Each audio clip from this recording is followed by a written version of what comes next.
paggamit ng unicycle o ito pong mga sasakyang ipinagbabawal dyan sa EDSA. Ito po ay sasakyang may isang gulong lang. Ipagbabawala sa EDSA at iba pang national road sa Metro Manila. Kasunod dyan na nag-viral na video na gumagamit ng unicycle na dumaan sa kahabaan po ng EDSA at nakipagsabayan pa sa ibang mga sasakyan. Kausapin natin ngayon si Ginoong Gabriel Go, ang hepe ng Special Operations Group ng MMDA. Ginoong Go, magandang umaga. This is Aljo Bendijo, sir. Opo. Magandang umaga rin po, no, Sir Aljo, and of course sa lahat po ng kasubaybay sa programa niyo ngayong umaga ito. So, ban na po itong unicycle sa EDSA?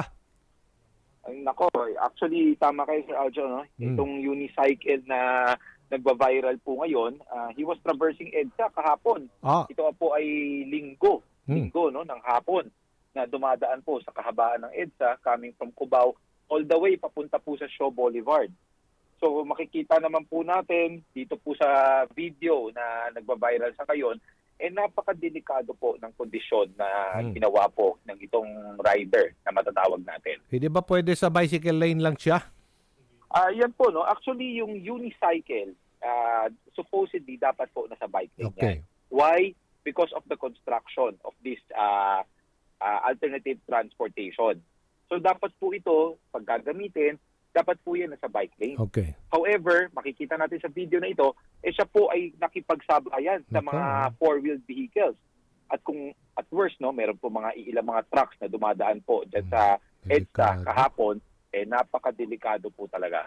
Okay, so ulitin ko lang, bawal yan sa EDSA except sa bike lane. Tama yes, ba? That is correct okay. po. No? Sa bike lane pala po natin yung pinapayagan. Alright. Ano po parusa dito sa mga lalabag? Well, unang-una, no, yung paglabag po kasi natin sa paggamit ng unicycle, hindi naman po natin sila pwedeng tikitan. Dahil for one, wala naman po silang lisensya. Pangalawa, wala rin pong registration ang mga unicycles. So, yung application po ng apprehension, no, it will be just the mere reminding them, paninita po sa kanila.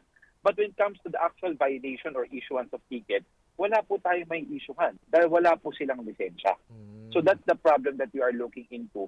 Bakit po pinagbabawal natin itong mga unicycle? Hindi lang po sa EDSA, but sa lahat po ng national highways and national roads. Okay, malinaw po. Maraming salamat, Ginoong Gabriel Go, ang hepe ng Special Operations Group ng MMDA. Sir, thank you.